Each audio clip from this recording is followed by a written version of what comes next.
Praise the lord మీ అందరికీ. ఈరోజు నేను చిన్న వాక్యం చెప్తాను. అదేంటంటే నిజమైన స్నేహితుడు లక్షణాలు.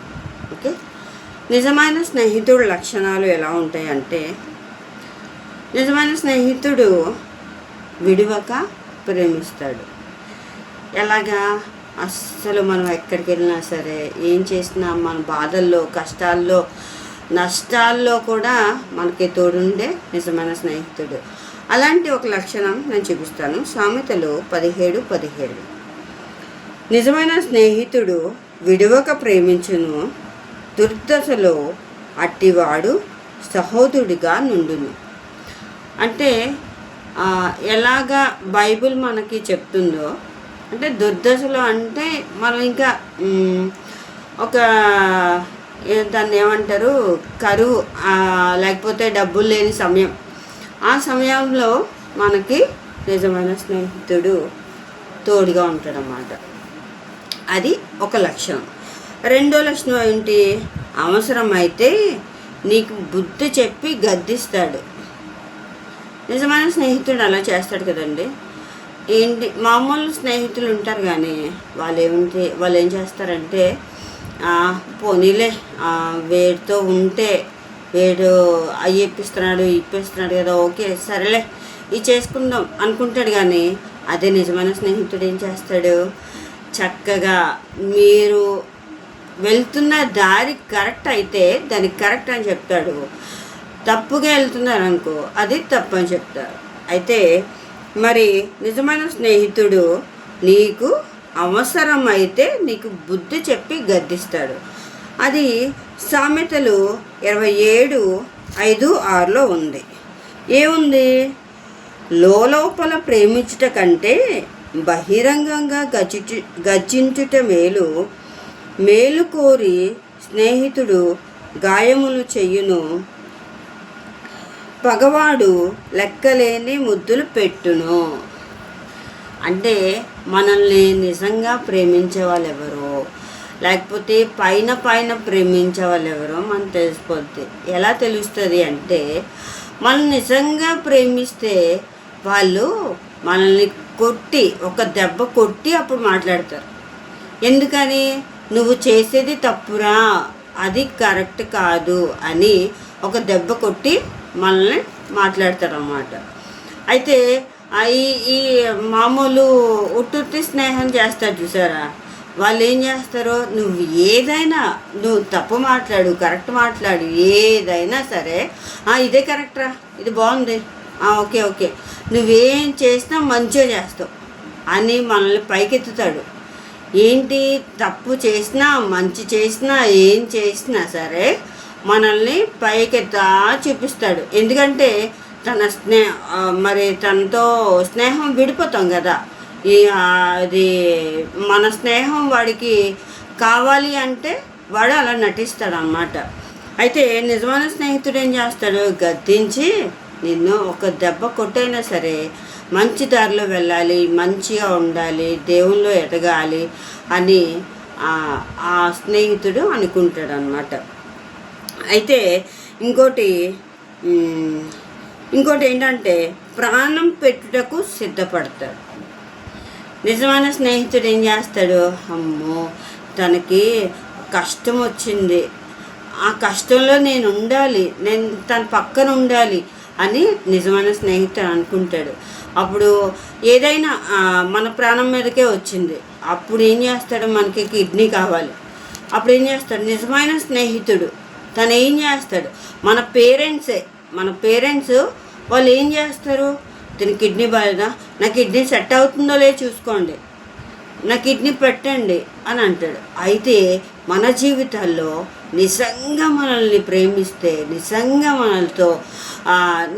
మనతో స్నేహం చేస్తే కనుక తన ప్రాణాన్ని పెట్టడానికి కూడా సిద్ధపడతాడు. అలాంటి సిద్ధపాటు మనకుందా? అయితే ఇది యోహాను 15:13 ఉంది. 15వ అధ్యాయము 13వ వచనం, తన స్నేహితుల కొరకు తన ప్రాణం పెట్టువాని కంటే ఎక్కువై ఎక్కువైన ప్రేమ గలవాడనైనను లేడు. ప్రేమ గలవాడెవడును లేడు. చూసారా, నిజమైన స్నేహం, నిజమైన ప్రేమ ఏం చేస్తుంది? తన స్నేహితుల కొరకు తన ప్రాణం పెట్టువాని కంటే ఎక్కువైన ప్రేమ గలవాడు ఎవ్వడును లేడు. నాకు ఈ మాటలు చదువుతున్నప్పుడు నాకు ఎంతగా అనిపిస్తుందంటే, నాకు అప్పుడు ఒకటే అనిపిస్తుంది, ఈ లోకంలో ఉన్న స్నేహితులు చాలా ఏంటంటే చాలా నటిస్తారు. ఈ లోకంలో చాలా నటన ఉంది. నువ్వు తప్పు చేస్తే నీ వెనకాల బోల్డ్ అని మాట్లాడుకుంటాడు. అదే నువ్వు కరెక్ట్ చేసిన నీ ముందు ఒకలా మాట్లాడతాడు, నీ వెనకాల ఒకలా మాట్లాడతాడు. అదే నిజమైన స్నేహితుడైతే నువ్వు తప్పు చేసినా ఒప్పు చేసినా నీ ముందు మాట్లాడతాడు, నీ వెనకాల ఒక్క మాట మాట్లాడు. నీ వెనకాల ఎవరైనా మాట్లాడినా తనతో వాదిస్తాడు. వాడిలా కాదు, వాడు కరెక్ట్గా ఉంటాడు, వాడి గురించి ఎవరు మాట్లాడకండి అని వాదిస్తాడు. అయితే నాకు ఈ వాక్యాలు చదువుతుంటే నాకు ఒకటే అనిపిస్తుంది, అవును యేసయ్య, నువ్వు నా కోసం ప్రాణం పెట్టావు, నువ్వు నా కోసం దెబ్బలు తిన్నావు, నువ్వు నా కోసం రక్తం కార్చావు, సిలువలో రక్తం కార్చావు. మరి ఏమిచ్చి మీ రుణం తీర్చుకుంటాను? నా స్నేహం కావాలా మీకు? ఆయన మన కోసం ఎందుకు వచ్చాడు? మనల్ని వెతికి రక్షించడానికి వచ్చాడు. మనం దారి తప్పిపోతుంటే కరెక్ట్ దారిలో పెట్టడానికి వచ్చాడు.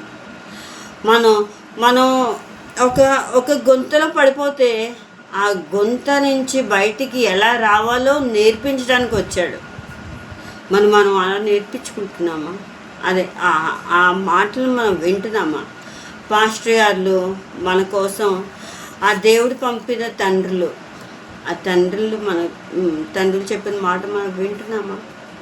ఆత్మీయ తండ్రి చెప్పిన మాటలు మనం వింటున్నామా? మనం వాక్యాలు చదివేసుకుంటాం, ఆ వాక్యంలో అర్థం ఏంటి అని మనకు తెలియట్లేదు. నేను ఇన్ని రోజులు, చాలా రోజులు, నా చిన్నప్పటి నుంచి చర్చ్కి వెళ్ళి ఎన్నో ప్రైజ్లు అనమాట. నాకు మా అన్నయ్యకి చాలా ప్రైజ్లు. మధ్యలో తమ్ముడు వచ్చాడు. ఎప్పుడు నా 5th క్లాస్లోనో 6th క్లాస్లోనో అప్పుడు తమ్ముడు పుట్టాడు అన్నమాట. అయితే ఆ 5th క్లాస్ వరకు నేను అన్న చాలా చర్చ్లో ప్రైజ్లు, వాక్యాలు అన్నీ నేర్చుకున్నాం, అన్నీ ఉన్నాయి. అయితే పెళ్ళైన తర్వాత కొంచెం గ్యాప్ వచ్చింది దేవునికి నాకు. అంటే గ్యాప్ అంటే ఆయన మనసుకి నా మనసుకి గ్యాప్ రాలేదండి, ఎప్పుడు కూడా రాలేదు. ఏదైనా సరే ఆయన చిత్తం ప్రకారంగానే జరుగుతుంది. నేను ఒకటే నమ్ముతాను, ఆయన నా స్నేహితుడు. ఆయన నాకుండగా నాకు భయం ఏమిటి? నేను ఒకసారి అయితే మీరు చెప్తే నమ్మరు, కానీ ఏంటంటే కారు కొన్నాము. కారు కొనిన తర్వాత తమ్ముడికి బాగాలేదు. అయితే వాడు ఇక్కడి నుంచి కాకినాడ వెళ్ళిపోతానక్క, నేను ఇక్కడ ఉండలేను, మమ్మీ వాళ్ళ దగ్గరికి వెళ్ళిపోతాను అని చెప్పాడు. అయితే వెళ్ళినానా, వెళ్ళైతే అన్నాను. అయితే ఒకటి అన్నాడు, అక్క నన్ను డ్రాప్ చేయవా అన్నాడు. అయితే మా దగ్గర నుంచి లంకిలపాలెనికి ఒక 13 కిలోమీటర్స్ ఉంటుంది. అయితే 13 కిలోమీటర్స్ అంటే దాని కారు లోపల మా క్వార్టర్స్ లోపలే నడుపుతూ ఉంటాను అన్నమాట. డ్రైవ్ చేస్తూ ఉంటే ఎప్పుడు వెళ్ళలే బయటికి నేను. అయితే తమ్ముడు చాలా బాగలేదు, నీరసంగా ఉన్నాడు, వాంతులు అవుతున్నాయి, నీరసంగా ఉన్నాడు, ఉండమంటే ఉండట్లేదు. వాడు ఏం బయటికి వెళ్దామన్నాడు. సరే అయితే సరే బాబు అయితే నడు వెళ్దాము అని చెప్పి కారు ఎక్కించుకొని వెళ్తూ ఉన్నాను.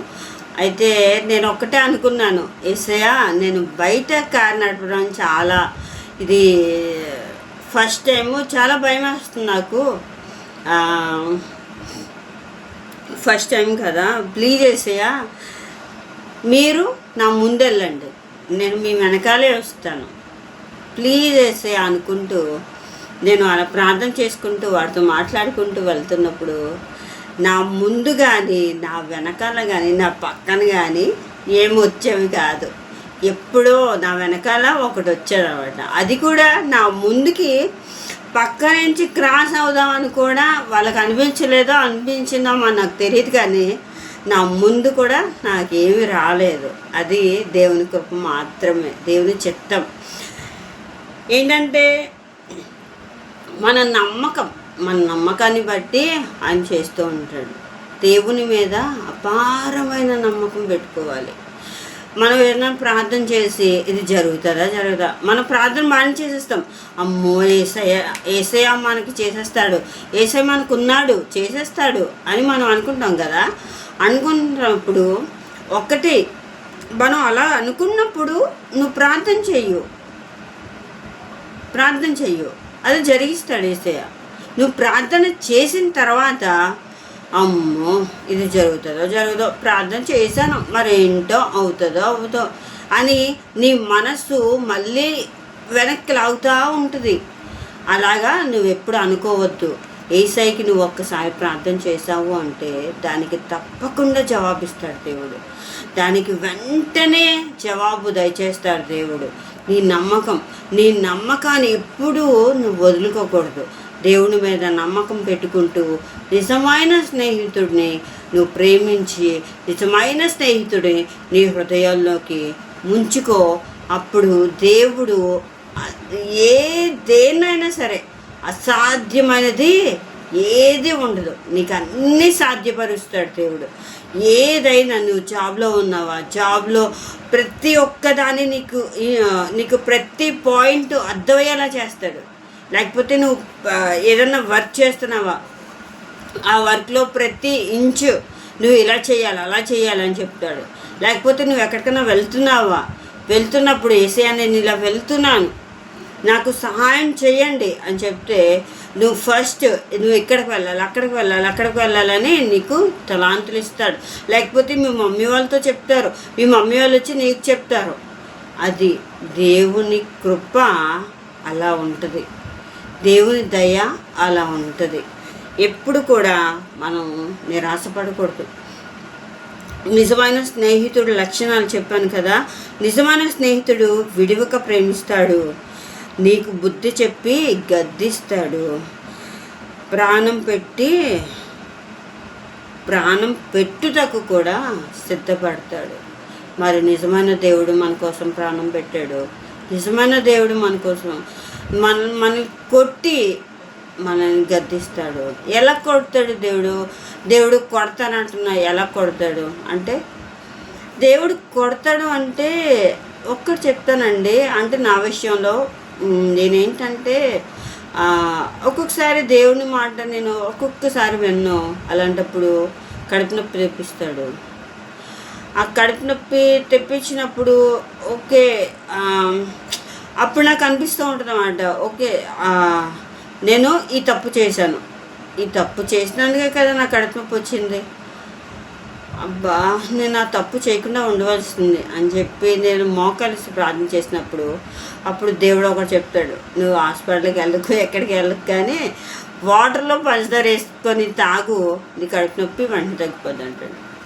ఇప్పుడు వెంటనే వాటర్లో పంచదార వేసుకొని తాగితే అప్పుడు నా కడుపు నొప్పి వెంటనే పోతుంది. అదేంటి అది ఒక్కొక్కసారి దేవుడు మనకి నిజంగా నువ్వు ప్రేమిస్తే, నిజంగా దేవుడి మీద నీకు ఆశ ఉంటే, నిజంగా నా స్నేహితుడు నాకుండగా నాకు భయం ఏమిటి అని నువ్వు అనుకుంటే గనక ఇలాంటివన్నీ నీ జీవితంలో కూడా జరుగుతాయి. నా జీవితంలో కాదు, నీ జీవితంలో, మనందరి జీవితాల్లో దేవుడు జరిగిస్తాడు. కాబట్టి నిజమైన స్నేహితుడు మనకున్నాడు కాబట్టి మనం భయపడకూడదు, దిగులు పడకూడదు, దుఃఖపడకూడదు. ఓకేనా? మనం ఇప్పుడు వరకు సంతోషంగా ఉండి ఆనందిద్దాం. ఓకే, ఈ చిన్న వాక్యం దేవుడు మన వినికుడిలో ఉంచి మన హృదయాల్లో నాటబడునుగాక. ఆమేన్, ఆమేన్, ఆమేన్.